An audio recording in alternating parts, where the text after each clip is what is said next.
हाँ तो नमस्कार प्रणाम। आज हम बात करेंगे जो है 2 दिन पहले जो है टीचर आया था, जिस टीचर का नाम है तुझे न देखूं तो चैन मुझे आता नहीं है।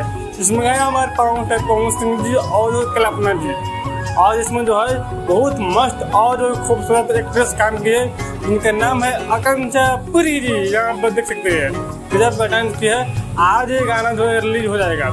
आज है 29 तारीख। आज का जो टीजर आया था 27 तारीख को। पर यहाँ पर देखने वाली बात है, इसका टीजर आया भैया अब तक जो है 5 लाख फॉलोअर जो है तक जो है उसका व्यू मिल चुका है। 55,000 फॉलोअर जो है अब तक जो उसका लाइक मिल चुका है भैया जी। एक और कुछ की बात यह है कि वो टीजर बार जो है 10 नंबर पर ट्रेंड कर रहा है भैया जी। 10 नंबर पे अभी जो म्यूजिक सेक्टर में भैया जी जो होता है पावन से जलवा, इस समय जो है केसारी भैया भी और पवन भैया जो दोनों आदमी जो है ट्रेंड कर रहे हैं भैया जी। पवन भैया गाना भी आया तो भी जो गाने टीजर आया तो भी ट्रेंडिंग में, केसारी भैया जो गाया तो भी ट्रेंडिंग में। और यहाँ पर पवन भैया आ रहा है गाना, क्या वो भी ट्रेंडिंग में जाएगा? प्लीज जो आप लोग कमेंट में राय देगा। आगे मिलते हैं गाने के साथ। आप लोग जहाँ भी खुश रहिए, मत रहिए। हर हर महाराज।